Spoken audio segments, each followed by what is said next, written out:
Hello. I wanted to just take a minute and go through the assignment for topic 8. I'm realizing that some of you may do better with oral directions as opposed to written directions, and sometimes just hearing somebody say it helps to make it more comprehensible.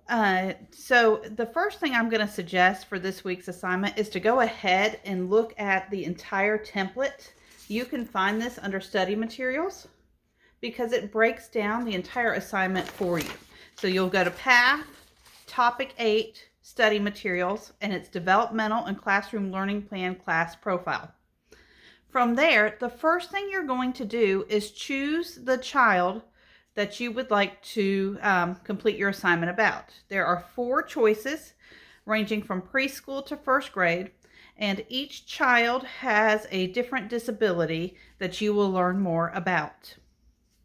The question number 1 that you're going to answer with this assignment is give an overview of the behaviors, patterns, and learning needs of the student, including any associated disabilities that they may have.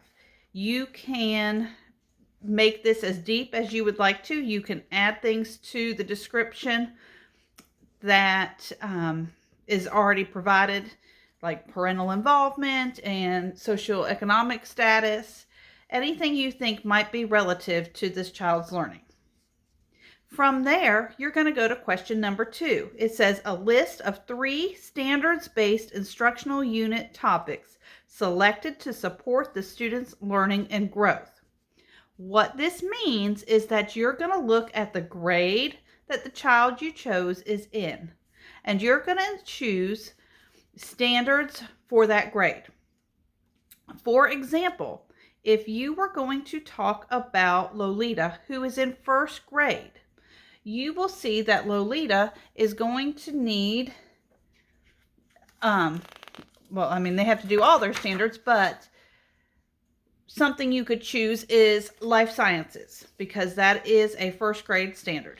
From there, you would look under the Common Core standards or your state standards and choose a specific example of a life science. So I have written here that in life science, if that was my first unit plan, I would say analyze how various organisms grow, develop, and differentiate during their lifetime based on the interplay between genetics and their environment. That is a first grade standard for life sciences.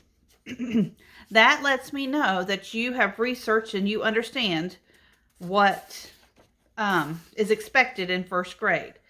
You'll do that 3 times for 3 different unit plans. So if you want to teach something about reading, writing, and communication, then you would add a state standard from there or a Common Core standard.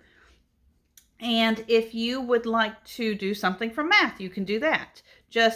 Or you could choose 3 different unit topics from math. Maybe it's addition, maybe it's subtraction as a second one, or maybe telling time. It's up to you with what you would like to do. Find out what you enjoy and then go from there, because it'll be easier if you're choosing something that you like.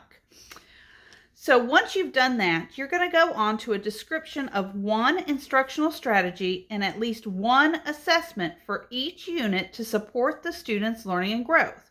Well, going back to Lolita, she has dyslexia. So I have to make a strategy that is specific to help her. That means I'm going to have to research some more about dyslexia, if that's not something I'm familiar with. When I think about dyslexia, one of the things I consider is using graphic organizers. This would help the student to organize the material in a different way. And when I give an assessment, maybe I want to give it for the student orally.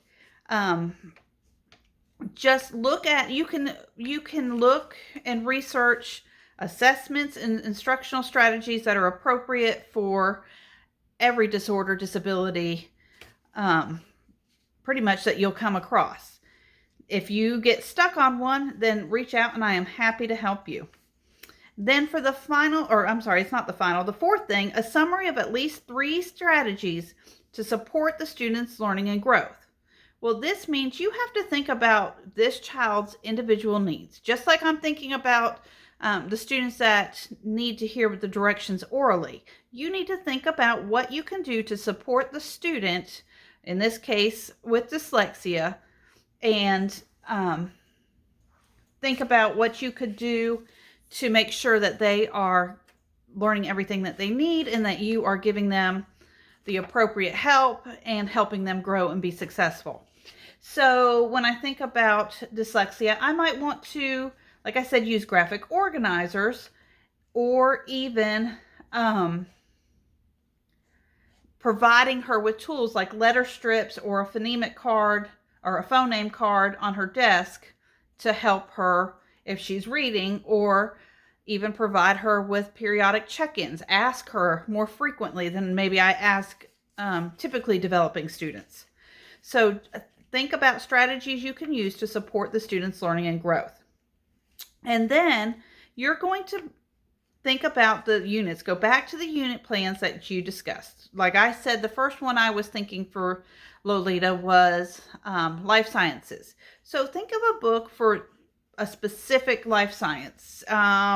Maybe we're going to learn about the life cycle of frogs. So find a book, a picture book, or a nonfiction book that you would use to help teach this unit. If you're teaching about telling time, find a book about telling time. If you're teaching about capital letters, you can find a book about capital letters.